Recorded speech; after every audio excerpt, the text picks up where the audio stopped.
A popular term used for a sportsman that most would consider known by many, watched by many, spoken about by many, but is never seen reaching the creme de la creme. Often confused with gatekeeper, a journeyman in combat sports as opposed to other sports is someone that has generally had a pretty rough and tough career, but they've sort of lingered around the top. Good wins, wars, knockouts, knocked out, submissions, submitted, and losses. They've been around for a long time and they've been through it all. George Masvidal, or correctly known as Jorge Masvidal, has been competing professionally in combat sports since 2003 and was incredibly famous during the old days of the Wild West YouTube for his backyard fights, which have millions of views and were managed by Kimbo Slice. Rest in peace. You could arguably say that these backyard fights from the both of them actually birthed a lot of the ones you see today on YouTube and various other websites. Jorge was always quite well known in the UFC and had some genuinely good fights back in the day, though it wasn't until he sparked Darren Till in London after a large break where he went on a reality TV show, and he basically said that going on this reality TV show and being away from phones and internet and anything else, right, it allowed him to change his mindset and basically helped him decide what he wanted to do with the rest of his fight career and life in general. After defeating Darren Till in his backyard, he started to get the ball rolling really well, as Jorge was pretty much put into this position to give Darren Till a sort of, a rough yet alright fight to come back to after his loss to Tyron Woodley. Instead, Jorge adjusted and knocked him spark out. The UFC then, after recently acquiring Ben Askren, matched the two together. After Ben Askren had a win against Robbie Lawler that many believe ended in a very annoying way, which didn't feel like a decisive win for Ben. The clash of their polar opposite personalities and endless potential for promo in interviews and press conferences was the perfect blend to create hype for the UFC's brand new purchase of an undefeated wrestler, whom many tried to compare to Khabib Nurmagomedov as his American counterpart. It took Jorge Masvidal less than 10 seconds, and with this, he destroyed Ben Askren's hype, became a viral sensation, became popular for his knee, and completely transformed his career. Jorge Masvidal became so popular that Nate Diaz called him out after defeating Anthony Pettis, and then the UFC put together an insanely stacked card at Madison Square Garden where The Rock presented them with a special one-time only belt specifically made for the baddest motherfucker. Now, this was truly the pinnacle of a spectacle. The Stockton gangster, whose career became monstrous after fighting Conor McGregor twice, versus the gay-and-bred fighter from the streets of Miami, known famously all over the internet, who had given Ben Askren his very first L. A fantastic card which sadly, because of the very strict New York Commission, didn't give us the final 2 rounds of a very exciting fight. Even if the fight would have ended in the 4th round or Jorge was to win the fight anyway, I still wanted to see those last 2 rounds, just like I'm sure you all did too. Regardless, Jorge Masvidal was now a cemented star and was even being placed in talks to fight Conor McGregor. Jorge Masvidal, an unlikely person to do such, was now fighting the undefeated champion Kamaru Usman. Now, in my opinion, I believe Jorge did alright in this bout considering how much the UFC was messing him around contractually and trying to lowball him financially, and Jorge was willing to take the fight on short notice due to Gilbert Burns pulling out, which means he wasn't physically in tip-top shape, and this was evident by his grueling weight cut. Jorge exposed that Usman's stand-up fundamentals were actually quite very sloppy once they exchanged, and Usman then decided to fight a very grindy, clinch, foot stomp fight, which got him so much flack online that he was willing to rematch Jorge to make a statement. During the lead up to their second bout, Jorge himself continuously made comments about Usman being pillow-handed and how he felt bad that as a man he wasn't blessed with knockout power or the ability to hit hard at all, and this mentality would come around full circle and bite him on the ass, as during their eventual rematch, although Jorge was now in much better shape and had a lot more time to prepare for Usman specifically, he was extremely cocky on the feet and had no respect for Usman's stand-up. Along with this, Kamaru Usman's stand-up tools were being sharpened extremely by the recent tutelage of Trevor Whitman, and he had just finished giving Gilbert Burns the business. I can recall watching the Jorge vs Usman second fight live in the Combat Dome Discord server, and my friend Corey said seconds before the knockout, look at Jorge's stance and how he is sticking his tongue out, he's gonna get starched. And Usman, with his left, grabbed Jorge's lead hand, pulled it down, and cracks him with one of the coldest right hand knockouts we've ever seen in the UFC. Fast forward, Now, we all know that combat sports fans can be the most fickle of any sport. One minute they love you, the next minute you're getting clowned 24/7. It all depends on what you're doing for me right now, essentially, is the mindset for most combat sports fans. If you're getting knocked out, they don't care. If you're knocking people out, they're your biggest fan. Khabib Nurmagomedov and Conor McGregor are perfect examples of the two sides of this, while being on both sides through different periods of their careers. Khabib was a notoriously boring fighter in the past. Now he's the humble Muslim man GOAT that will smash anyone. Conor McGregor was the notorious KO artist that would fight anyone at any weight and any time. Now he's the alcoholic alcohol salesman that people always talk negatively about and call him a tapping chicken. Jorge Masvidal went from the three-piece with a soda street fighter that was huge online to now being spoken about as nothing more than a journeyman who was apparently never good at all and only got to the title and big fights by sheer dumb luck. It might surprise a lot of you, but Cubans, especially those who migrated to the USA from the late 50s to the 70s, usually tend to be more on the conservative side of politics. This is primarily due to their fear of communism that they fled from, and wanting to avoid the way of life they experienced under Fidel Castro and many others in power like himself. Jorge Masvidal, as you've most likely seen, is pretty vocal about his politics, mostly due to the experiences of his father, which likely carried over to Jorge's mindset. I, for one, personally don't care what side of politics you support, but many see his vocalness to be a bit of a turn-off, probably not due to the actual things he is saying, but the repetitiveness of it and his general tone about things. If anything, it almost seems a little out of character for Jorge to speak about these things all the time. The difference between himself and Colby Covington is that Colby is like this due to it being the shtick that saved his career. Regardless of such, he is famous for being a hated figure and playing the Mugger Man character. Colby himself even knows this. Jorge, on the other hand, alienated a lot of his fan base, who didn't agree with his politics due to their actual experiences in life, were brainwashed into hating Donald Trump like many others online, or just hated anything related to the Republican Party and a lot of the things that they stand for. A common thing seen with Jorge Masvidal's career too has always been his anyone, anytime, anyplace mentality, and with this, he has always had an extremely relaxed mentality about the consequences of things in his career. As a smaller guy, he was happy to even fight dudes who were pretty much heavyweights in backyards on f***ing concrete. But the lack of discipline and control is a major factor as to why he has had so many close decision losses, an inconsistent earlier career, and even a major contributing factor to his latest bout with Colby Covington. The man gassed after the first round and landed around 3 decent shots max. Colby Covington said in the lead up to their bout that the difference between the two's approach is that for Colby, this stuff is a lifestyle. He trains all year round and always sticks to a solid, healthy diet. However, for Jorge, he only trains super hard when he has a fight coming up, kinda similar to the situation with Paddy the Baddy and his routine in regards to his MMA career. Now, the reason this is even a negative thing is because the difference between a year-round fit fighter versus someone who gets fat and then shreds fat during a camp, then cuts a large amount of water weight the week of the fight, is how it depletes your ability to have extremely good cardio and maintain a great metabolism into your mid to late 30s. Jorge's approach to both his diet and his consistency with his actual workouts is probably one of the factors as to why he's been so inconsistent in his career. Now, as many of us know by now, Jorge Masvidal was arrested on March the 23rd for assaulting Colby Covington outside of Puppy Steak in Miami. Colby Covington was out with the Nelk boys, and Jorge Masvidal was able to get knowledge on where Colby was, either from being tipped off or stalking the Instagram stories. With multiple of his boys, Jorge put on a surgical mask to cover his face, popped his hoodie over his head, and sucker punched Colby twice, breaking one of his teeth and causing damage to a $15,000 Rolex. Colby, having to fight off multiple dudes at once after getting rocked off guard, ran back into Puppy Steak where his mamacitas were waiting for him and the police were called. The official police report on the matter actually states the following. On the above mentioned time and date, Officer Yarrow and I, Officer Gomez, responded to 736 First Street in reference to a battery. Upon my arrival, I met with blanked out Colby Covington, the victim, who stated he was attacked by Jorge Masvidal, suspect. Colby Covington advised he exited Puppy Steak restaurant and was walking northbound on the 700 block of First Street when Mr. Masvidal ran up to him from his left and, without notice, punched him with a closed fist 2 times in the face. Colby Covington stated one punch was to his mouth and the other punch was to his left eye. During the attack, Colby Covington heard Mr. Masvidal say, "You shouldn't have been talking about my kids." Colby Covington then observed 3 or 4 other unknown males approaching him in an aggressive manner. Colby Covington pushed one of the unknown males away and separated himself from the attackers and ran back into the Puppy Steak restaurant where he contacted police. During the attack, Colby Covington fractured his left tooth and suffered an abrasion to his left wrist. Colby Covington stated Mr. Masvidal was wearing a blue surgical mask over his mouth, a hoodie raised over his head, and sweatpants. Colby Covington stated he was able to identify Mr. Masvidal by the sound of his voice and by looking at the upper half of Mr. Masvidal's face, to include his long curly hair sticking out of the hoodie. Officers on scene contacted management of the following surrounding buildings in order to view CCTV camera footage.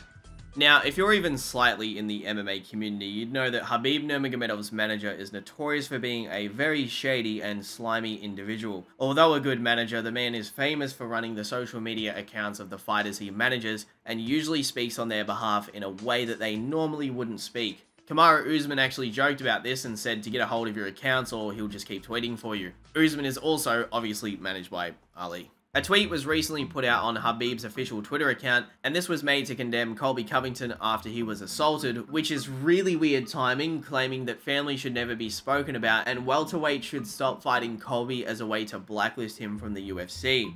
Now, coming from Ali, who isn't the best with kids nor the authorities for that matter, is quite the funny fella to be saying this through Khabib's Twitter account, especially when you consider how much he has talked about Conor in the past and how he would love to see Conor get killed or even raped in the octagon.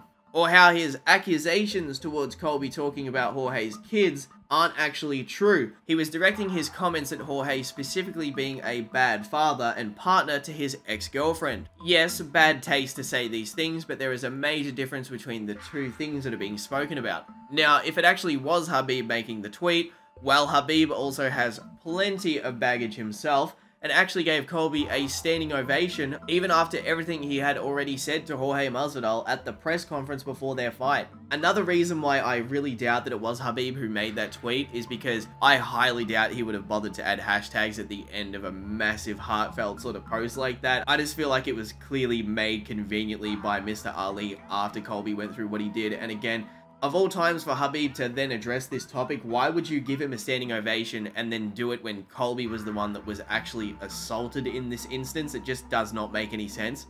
Or maybe it actually was Khabib because both he and Jorge seem to like the idea of attacking someone with a group around them instead of doing it one-on-one when they have a problem with them. I think the funniest part about everything is actually the response from Nate Diaz right here. Of all people, he has said the most sensible reply out of pretty much everyone.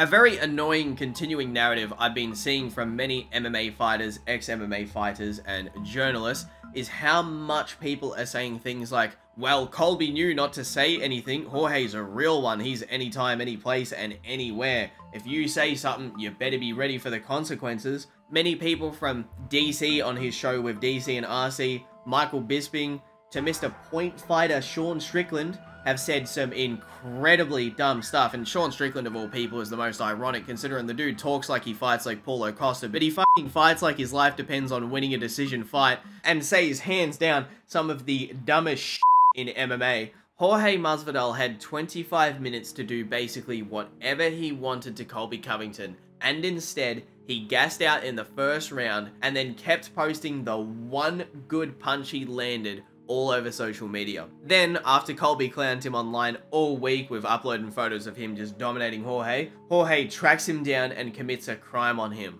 I want to be clear, commits a crime on Colby. The worst part is that Jorge did it with a group of people, which makes him look like even more of a sore loser because he knew he couldn't do it on his own against Colby. It's also a bad situation for Colby because it's not like Colby can just run it back with Jorge. He already whooped his ass fair and square for 25 minutes, and fighting Jorge would just be a roadblock stagnating his career. Again, this wasn't badass at all. Not only does it continue to make the sport look bad to those that are outside of our community and give the image that the athletes are super unprofessional, just like a lot of Colby's trash talk does, but Jorge didn't even fight him one-on-one. He had to premeditate this and bring a group of people because he knew he wouldn't be able to do anything to Colby in a one-on-one fight, especially if it was a fair face-forward fight. He went out of his way to bring all his boys, put on a surgical mask, cover up his head with a hoodie, and then go up and sucker punch him multiple times. What if he killed Colby Covington by doing so? Because in Australia and New Zealand, we have a major problem here where King Hits, or better known as the Coward's Punch, which it's been renamed to, has taken multiple lives every year for God knows how long. Almost every single weekend when people go out to nightclubs and pubs and other places, we have an insane amount of assaults, permanent injuries, and even death from people coming up behind and sucker punching people or hitting them behind the head, just seriously like a bitch. Like, there's nothing cool about sucker punching someone. The fact that you can get any sort of street cred for fighting like such a bitch is so backwards to me. It doesn't even make sense how anyone could think that that's cool. It's such a bad thing that happens around the world that it even took the life of one of Israel Adesanya's teammates. All these people excusing Jorge because Colby said some mean words are so goddamn soft. If you have to assault someone, punch them in the face, kick them, try to kill them with a dog shot to the back of the head, or just something like that because some really offensive audible vibrations came towards you, you're a pretty damn stupid person in all honesty. At the end of the day, the standard of measurement for this stuff is so goddamn stupid because what we're watching when we watch the UFC or boxing or any form of combat sports is we're watching two individuals, be it male or female, punch each other continuously in the head. Not only that, but these people are the absolute peak of fitness, in the best condition when it comes to their technique. All they do is live, breathe, and sleep fighting. Their main goal is to hurt everybody, and there is a chance that they may die in the octagon or ring. And we're getting bothered by some mean words being said. Obviously, I agree morally that, you know, talking about someone's loved ones or their kids or wives or husbands or whatever, you know, it's obviously not okay. But at the end of the day, they are beating each other to death for our entertainment. You've really got to weigh in your head which one is the more crazier one and which one we're okay with more, because it's almost as funny as when Fox and ESPN used to always mute and beep out whenever fighters would swear. It's like, hey, we just watched these two beat each other to almost death and you're worried that they're going to say a mean word even though there's blood all over the octagon? Like, what an absolute joke some of this stuff can be sometimes. And to get back to the specific words that were said, I think a lot of people are just blindly hating Colby in this situation because they just hate Colby in general, so the standard here is being placed way too harshly on him. Jorge said he was going to leave Colby in critical condition. That's not a good thing. And in the past, he said he was going to end Ben Askren's bloodline, which means his kids wouldn't have a father anymore. What kind of double standard clown world are we living in? Especially when you think about the fact that Colby and Jorge have a much more intimate friendship that went wrong, so their relation to one another is much more serious, so obviously it's going to get really heated. And Colby only usually says the things that he does in the lead up to other fights because he has to, as this is the character he has now created because it saved his career, where he was initially going to be cut from the UFC, whether he won or lost his next fight, so he had to cut that, you know, pretty offensive promo in Brazil. I think the most ironic thing about this situation is how Jorge wanted to get Colby for his words so badly that he decided to commit a felony against him. Nothing says you're a good parent like getting potentially thrown behind bars for years and then your kids don't have their father around anymore. What makes it worse is that his kids are fairly young, so if he was to go to prison, he would be in there for anywhere from 5 to 15 years straight, which means they wouldn't even get to spend time with him until they're pretty much adults. Along with this, Jorge making his way back to fighting Colby again, as he said he was going to try to do, or even fighting Usman again, is now completely in jeopardy as he may genuinely get jail time due to his prior criminal record, and how in Florida, even if Colby doesn't press charges, the state will. The outcome of this whole situation varies completely on which judge he'll get. He may either have to pay a large sum of money to Colby, the state, his lawyers, just anything related to the whole court proceedings, which would be very, very ironic considering he kept howling at Colby to run his mouth to promote their fight, as Colby was not allowed pay-per-view points for their signed bout. And the other option, he legitimately goes behind bars for a decade and thus his career is over. And with everything I've stated in this video, there's been a bit of a twist as of late.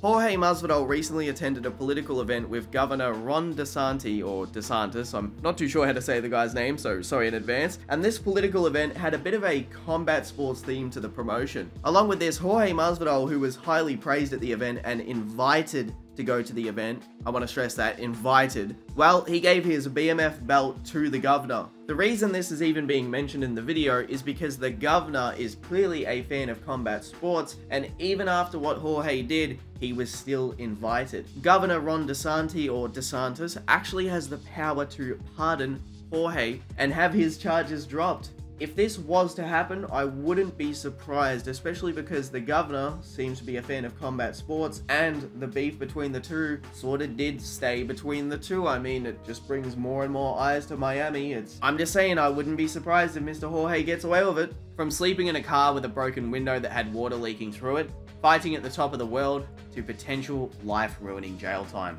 What a wild situation. I'm not going to say too much at the end here, but it's a shame to see Jorge's career go down this path. I was genuinely a big fan after the Ben Askren and Nate Diaz fights, especially because it was cool to see someone hit their peak at a later age, which is genuinely a very rare thing to see in such a young man's game. Most people in mixed martial arts and boxing will usually hit the peak of their popularity and career anywhere between 25 to 32 years old, and Jorge, on the other hand, he started to actually explode when he was like 35 years old. That's incredibly rare. Most dudes retire sometimes even before that age. It's only usually the heavyweights that last a very long time when it comes to combat sports, because they say that power is the last thing to leave you, and if you're a large man and you still hit really hard, you can sort of still have that carry your career to some extent. But with the smaller guys, the speed starts to go away, the fast twitch muscle fibers, the quickness of the brain making decisions in fights. And for Jorge, he sort of did the thing which is, really not that common. And after seeing him turn into such a clown that has even lost the respect of the streets is a huge L. It's such a crazy parallel compared to 2019 and now, when you just see that his whole career is completely the opposite when it comes to his reception to the public. Just remember this, guys. Jorge needed a group, Colby only needed 25 minutes. Before ending this video, I'd like to give a massive thank you to the GOAT Marino for sponsoring this video.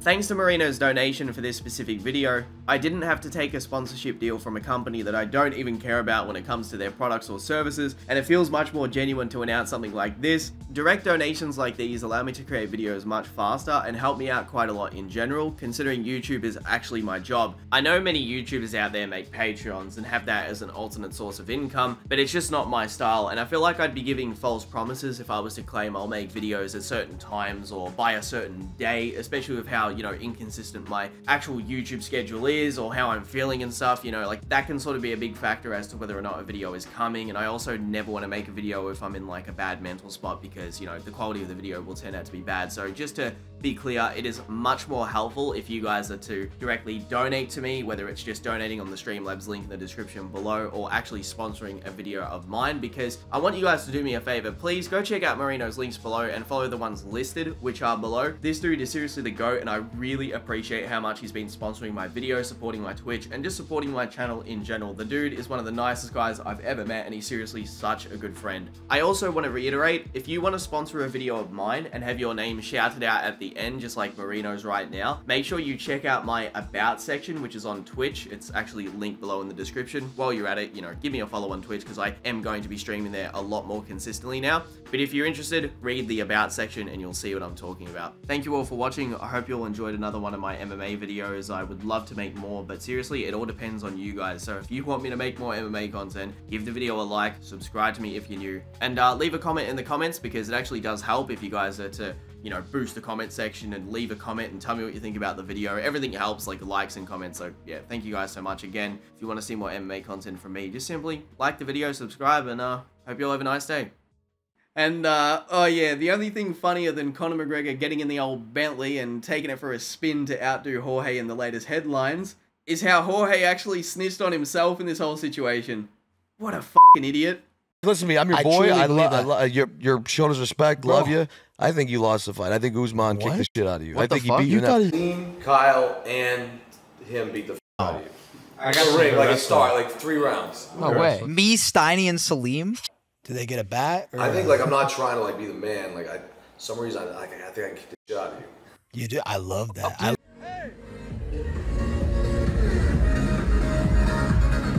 Good fight.